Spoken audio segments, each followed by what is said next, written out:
morning. I'm the Reverend Tony Lorenzen, and I'm very glad you can be with us for this Sunday service here online with the Mattituck Unitarian Universalist Society and the Unitarian Universalist Church in Meriden. As we approach Thanksgiving, we'll be taking a look at the difficult history in our national myth around Thanksgiving and how we might be truly able to celebrate a joyful Thanksgiving and be honest about our past. We'll note that yesterday was the Transgender Day of Remembrance, and we will remember that in part of the service. And we will celebrate cornbread and cider ceremony. And if you have cornbread and cider at home, I invite you to get that ready. And I want to send a big, big thank you out to everyone who made cornbread or provided cider so we could have people drive by and stop and pick it up yesterday so you could have cornbread and cider provided by other members of the congregation to add a little depth to today's ceremony. Being Unitarian Universalists, we begin our service by lighting the symbol of our faith, the flaming chalice. I invite you to join me with the words of the chalice lighting that will be on your screen. We light this flame in joyful gratitude for the simple abundance of our lives, that we have enough to eat, a place to live, and family, friends, and a community of faith to share our lives. We gather together in joyful thanksgiving, acclaiming creation whose bounty we share, both sorrow and gladness we find now in our living. We sing a hymn of praise to the life that we bear.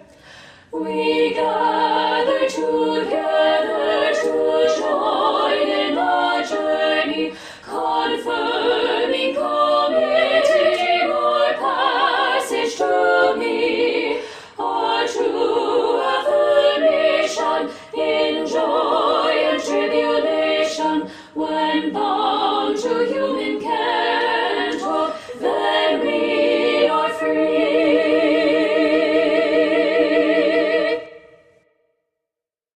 Let's celebrate the cornbread and cider ceremony together. We have before us cider and cornbread in anticipation of the Thanksgiving holiday to come. These things are also symbolic of the historic encounter between the native inhabitants of this country and European settlers from England, upon which we built our Thanksgiving national myth. We readily acknowledge now that the traditional story handed down about the first Thanksgiving for generations of the Pilgrims and the native peoples of Massachusetts enjoying a friendly harvest gathering together is, well, full of a lot of inaccuracy, to say the least. We readily acknowledge that what Europeans and their American descendants did to the native inhabitants of this country amounts to genocide. We know the trouble of the past, and yet there is still something right about celebrating harvest and Thanksgiving and family and friends and community. And it is this we emphasize as our Thanksgiving celebrations march into the future. Throughout history, people all over the world have celebrated harvest festivals, and various religious traditions have marked harvest festivals as well.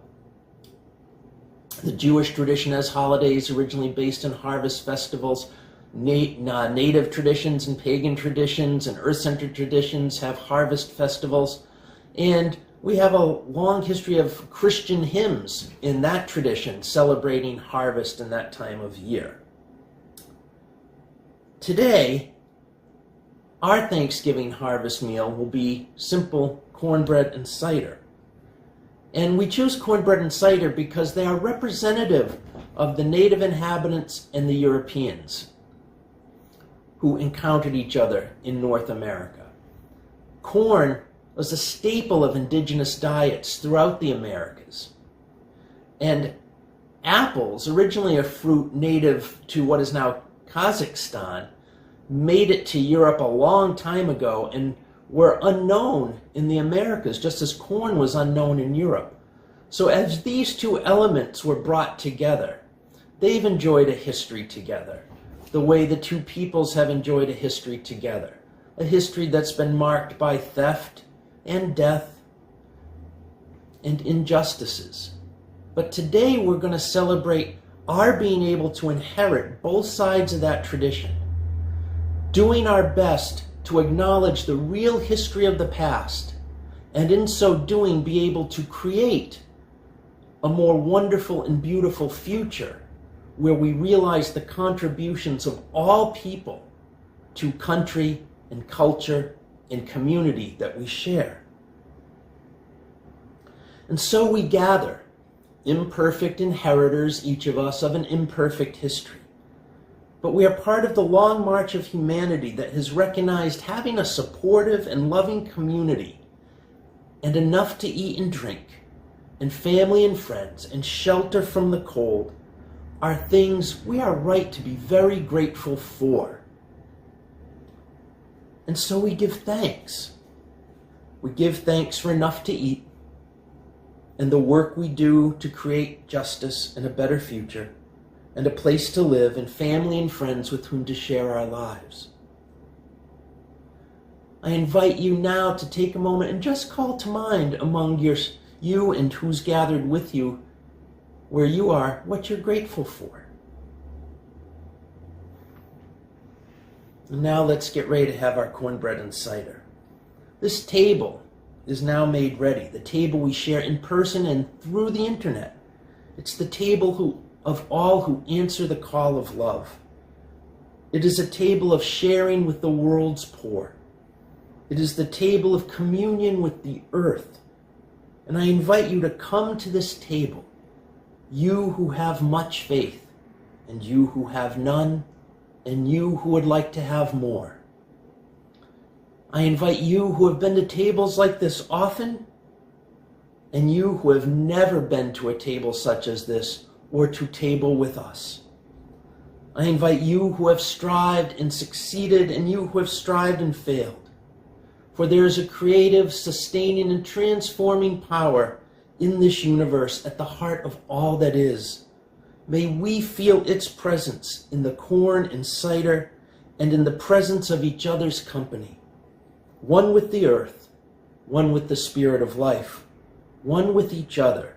We share this cornbread and cider meal as a living symbol of the covenanted community we are and the beloved community we work to create. Amen.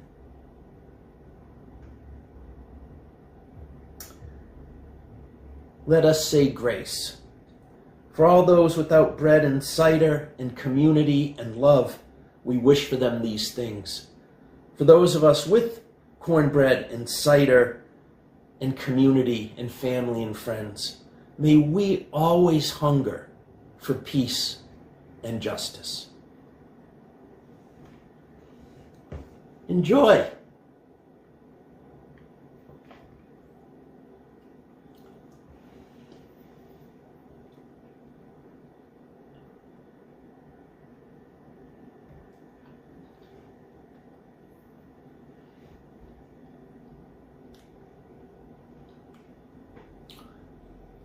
Like so many people before us, we have used the ancient symbol of food and drink to express gratitude and to celebrate with one another. Let us acknowledge that divine spark and power that dwells in each and every one of us and in the world around us and reaches beyond the limits of our human understanding. Let us now pledge ourselves to the days ahead and commit to build a better world where we neither oppress nor hurt each other. May ours be a holy will, a sacred will, to live in peace. And may we eventually prove that working for peace and working for the beloved community is what will in the end be the salvation of the world. Amen. Please join in singing where you are at home the wonderful soft hymn, There Is a Love.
all know the Thanksgiving story we inherited is not really what happened. It was not as simple as friendly natives helping starving white people fleeing religious persecution by teaching them to fish and teaching them to plant beans and corn and squash together. And then having a successful harvest, the native peoples and the white folks from England sat down to a feast on the fourth Thursday in November. We all know that's not exactly what happened, that there's a lot left out and not included. We celebrate Thanksgiving this year during a pandemic made more severe and deadly because half our citizens don't take it seriously and refuse to adhere to some basic public health precautions because of some twisted ideology about personal freedom where they believe people have the right to do whatever the heck one wants no matter how much it hurts others. We celebrate Thanksgiving this year in a country not only divided over an individual's responsibility to follow public health guidelines, but divided over what is real and what is not, what is fake and what is genuine. We are divided over who deserves to be treated like an equal human being with dignity and rights that everyone else has. We are divided over belief in religion and God. We are divided over so much. It is as if we are trying to live in two different realities at the same time. We are even divided over the value of trying to engage those who see the world differently from us in serious conversation and whether it's worth the effort or not. All of us are trapped in some type of cross-dimensional vortex where what's obvious to some is not so or irrational to others. Now, it's one thing to disagree over whether pumpkin pie or sweet potato pie is better. It's sweet potato pie, by the way. Not even close. It's another thing entirely to disagree over whether or not gay people can be married, or police can shoot to kill black people at will, or women should be able to have control of their own bodies and reproductive choices. As James Baldwin told us, we can disagree and still love each other unless your disagreement is rooted in my oppression and my right to exist. And the reality is many of our political and cultural disagreements boil down to just this exact point. Some of us refuse to deal in the denial of others' humanity and right to exist, and some of us are quite comfortable denying humanity and the right to exist to anyone else who is not exactly just like us. So, how do we heal such division? Healing our present is deeply and intimately intertwined with healing our past.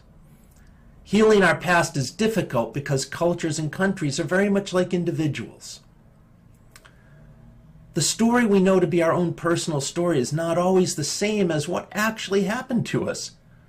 We all live in a reality where the details of our personal history are shaped by trauma, pain, joy, self-worth, and emotional and physical health. The self we have constructed is shaped by what events we choose to remember and what importance we give them. We're all the hero in a story about ourselves, and we all diminish our negatives and inflate our positives. We get anxious, angry, depressed, frustrated, guilty, and sometimes even traumatized when confronted with the realities of our own past and how they may not match the way we see them or remember them. Each of us has a personal mythos we've created about who we are and how we became that person. Nations and cultures are the same, and it's why healing our history is so difficult. I grew up Catholic. Now I am not only a Unitarian Universalist, but a Unitarian Universalist minister. I still can't shake the Catholicism I grew up with. As much as I disagree with Catholic teaching on human sexuality, the role of women in the church and society, and many other things, my spirituality still feels most at home with ritual, candle, incense, and I think Jesus is a pretty good guy, although not any more of a god than you or me. And his teaching fits my UU world and still grounds my life. I even taught theology in a Catholic high school for nearly a decade, and there are still parts of Catholic theology I find useful, even as I disagree with Catholic teaching and practice in other areas. For example, I still see the world and my existence sacramentally, that I encounter the divine in the people, places, and events of my life. I believe human beings are made in the image likeness of the divine, and that human lives are ends in themselves and not a means to an end. such as a cog of production in a capitalist economy or a tool, a living weapon of war and aggression. As the reality of existence made its imprint on me, I gave up parts of the Catholic Judeo-Christian worldview in which I was raised, the parts that didn't square with the realities of science or my lived experience. I no longer believed Jesus was born of a virgin, or wise astrologers followed a star to a manger, or that bodies get reanimated and resurrected from the dead. And yet, there's a part of me that every Christmas and every Easter wishes those stories to be literally true. Most of us grew up Americans. We were taught the American myth, the way Catholics were taught the Catholic myth. English Puritans, the Pilgrims, fled religious persecution and established a new life in a new world.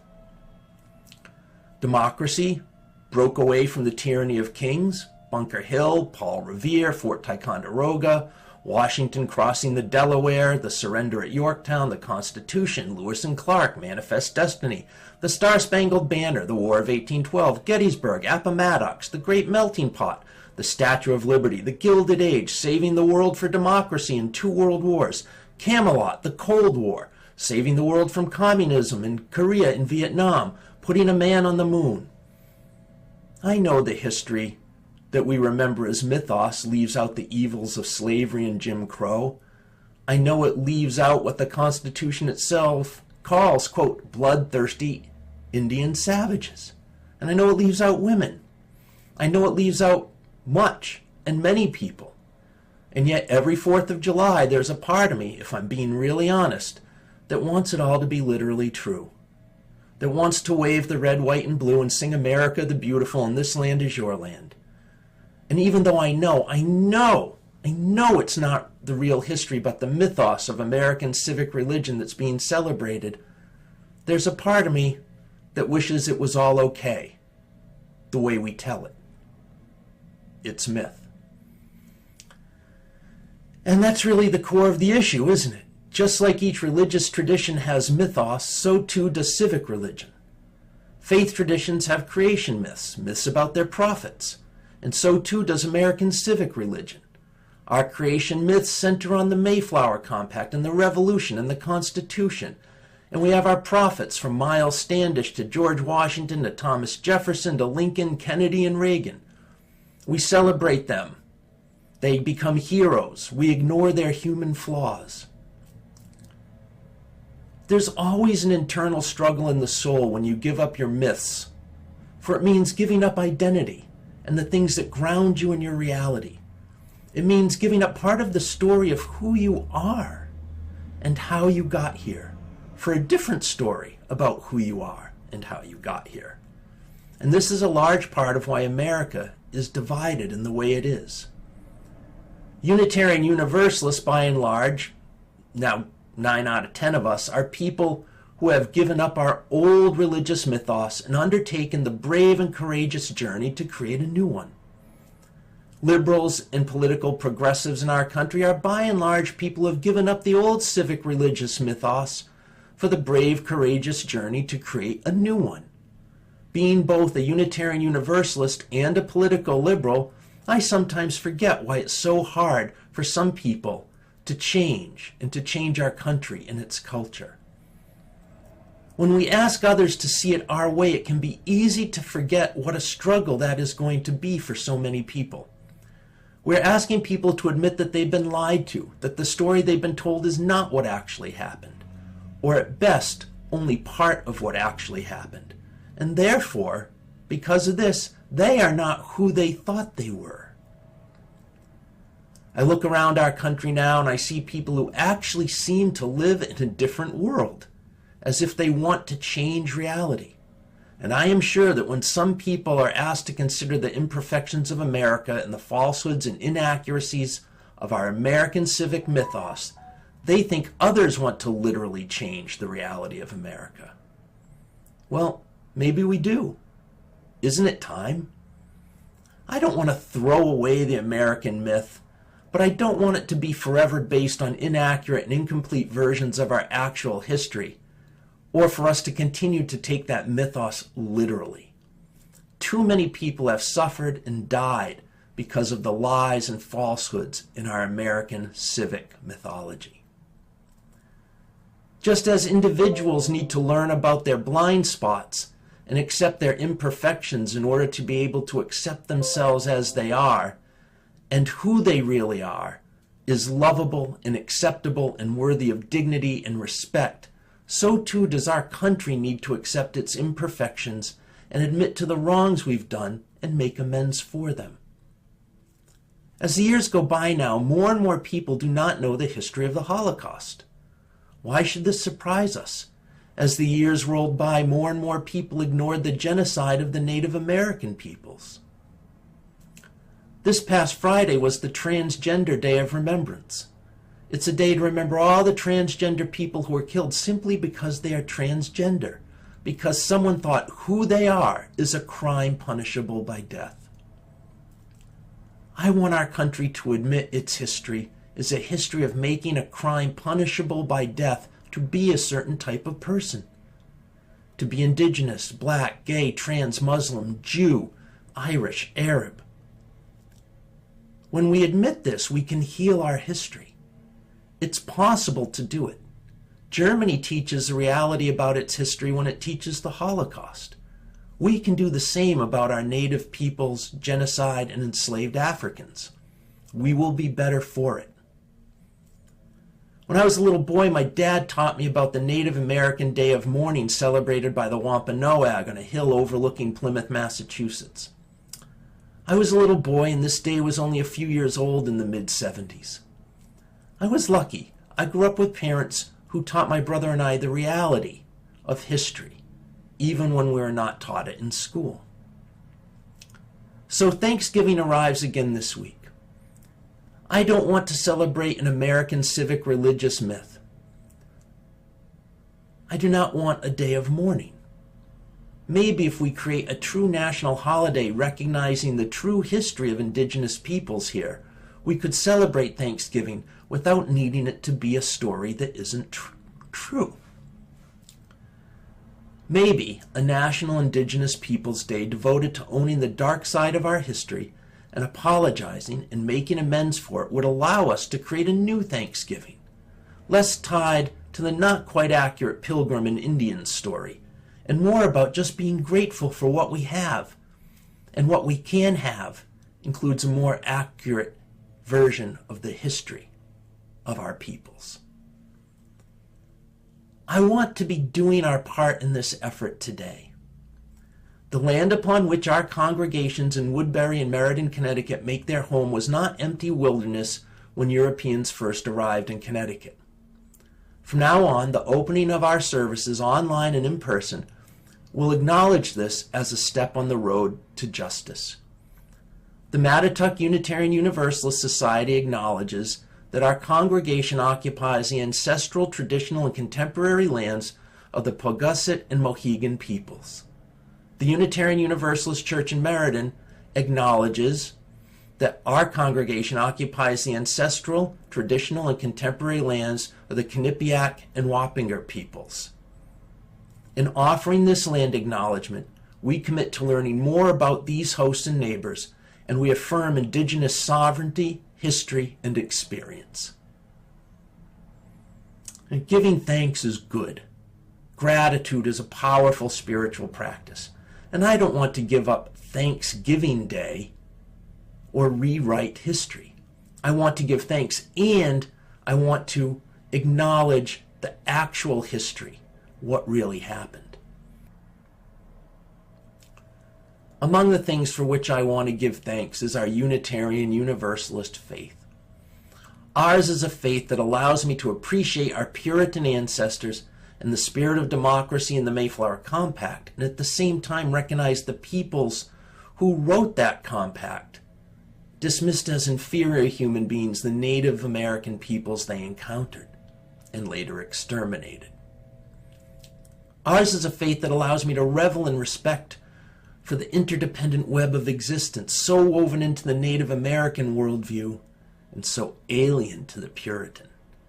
Ours is a faith that allows me to build a new Thanksgiving holiday in my free and responsible search for truth and meaning, not merely a secular Thanksgiving holiday, but a genuinely religious Thanksgiving founded in my liberal faith that shines light on the left out of our history, celebrates the bounty of the natural world, and appreciates all the blessings I enjoy that much of the world goes without. A faith that encourages me to recommit myself to work for a more just and equitable world in the present day, so that the history our descendants read will shine with beauty that comes from the genuine blessings of the light of truth.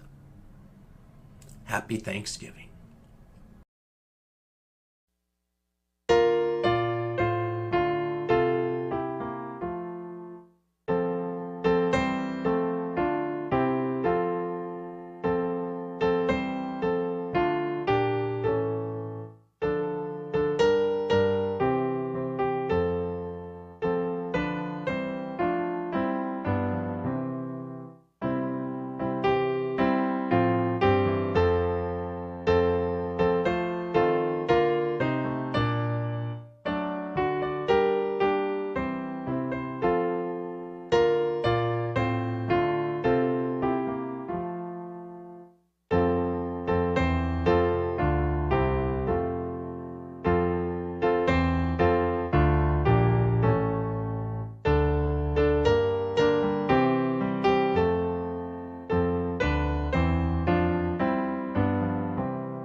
We hold in our hearts this week Adele Taylor, whose house was damaged in storms recently, and Randy Heath, who is battling an injury, and Peg Fitzpatrick, as she reconnects more fully to the church after being ill and not being able to be active for a while. We continue to hold in our hearts Judith Francis's brother, Father Dan, Trish Stewart and her mom, who is in hospice care, and Richard Galt and his granddaughter. His granddaughter has had COVID, and all who have died of COVID-19, all who are sick, and all those who care for the sick. Spirit of life, we give thanks for each other, for family, friends, our communities of faith. We give thanks for all those who baked cornbread and provided cider. We give thanks for the native peoples of this land and their commitment to this country, in spite of their ignoble treatment by the colonizers and their descendants. We are grateful for an even better understanding of the real history of our country, so that going forward we may tell a more honest account to our children, and through owning the difficult parts of our national past, may create a more inclusive and equitable future for everyone. We are grateful for our transgender siblings. May an increasing awareness, understanding, and compassion lead to a day when we give thanks that no transgender people are murdered just for being who they are. We are grateful for the democratic process and the guardians of democracy and free and fair elections. We are grateful for an incoming administration that understands science, and we hope for a quick end to our pandemic. We are grateful for whatever privileges life has afforded us, and we promise to use them to help correct injustice, oppression, and make reparations to those who have been trampled and erased by history.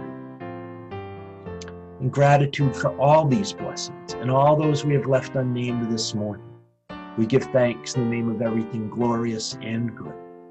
Amen. Please join in singing our closing hymn, We'll Build a Land. The words will be on the screen.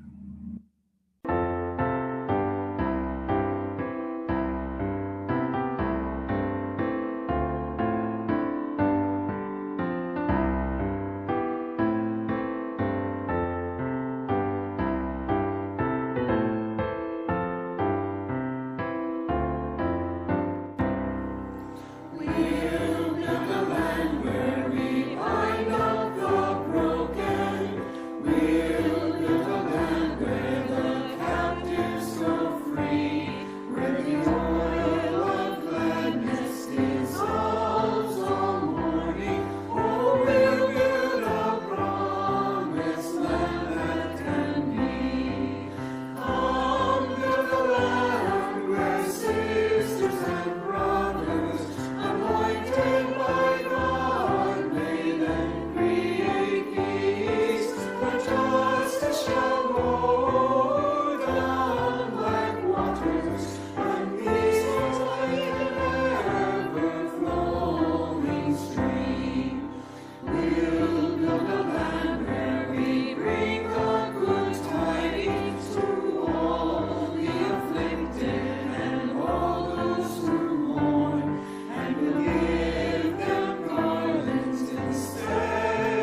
We've come to the end of our service, so we extinguish our chalice flame, but we keep that light with us in our hearts wherever we go. May that light remind us to be grateful for all the simple blessings that we do have. I hope you and everyone you love have a safe, healthy, and wonderful Thanksgiving holiday. Go in peace, holy ones. We'll see you next week.